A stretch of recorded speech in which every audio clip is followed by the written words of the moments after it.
మొట్టమొదట యేసయ్య ఒంటరి చేయబడ్డాడు. తర్వాత శోధనకు గురయ్యాడు. దేనికి గురయ్యాడు? చాలా మంది ఈరోజు శోధనకు గురవుతున్నారంటే ఆ శోధనలో పడిపోవడానికి శోధనను దేవుడు అనుమతించడు. గుర్తుపెట్టుకోండి.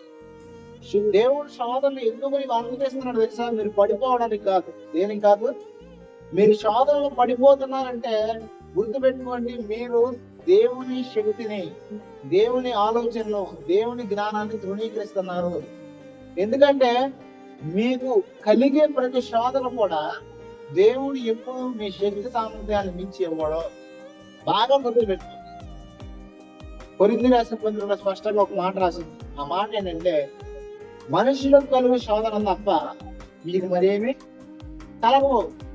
రెండో విషయం తెలుసా? మీరు సహింపగలిగిన దానికన్నా దేవుడు ఎక్కువ మిమ్మల్ని శోధించడు అని.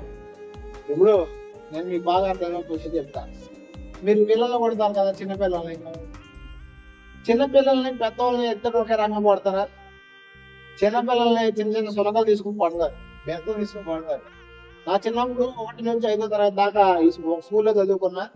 6 నుంచి హై స్కూల్ అన్నమాట. చిన్నప్పుడు స్కూల్లో టీచర్ కొట్టేది నన్ను కాదు, నా దేవుడి దయ వల్ల చిన్నప్పుడు ఎక్కువ కొట్ల టీచర్లు కానీ ఎవరైనా బాగా చూస్తున్నారు. ఎవరన్నా కొట్టేటప్పుడు చిన్న బెత్తం, ఈత బెత్తం నా చేత తెప్పించేది ఆవిడ. ఎందుకంటే మా మామ ఈత ఆకులతో అల్లేది అనమాట. 8 చాపలు అల్లేదు, ఎండాకాలం కొట్టుకోవడానికి సరదాగా లేదనమాట, అమ్మడానికి. అయితే ఆ ఈత బెత్తం తెప్పించేది నా చేత.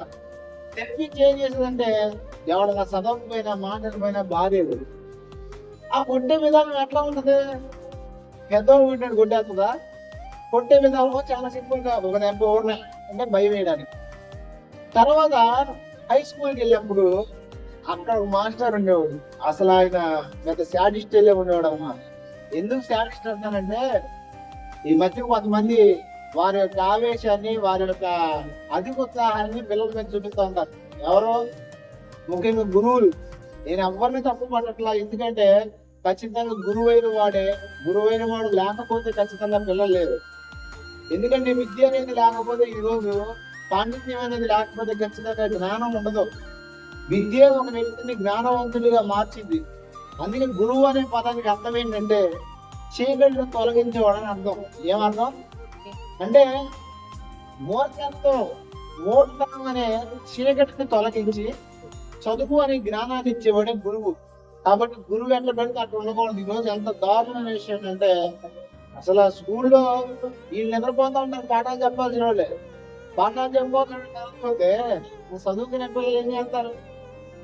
వీళ్ళే ఫోన్ నొక్కుంటూ ఉంటారు.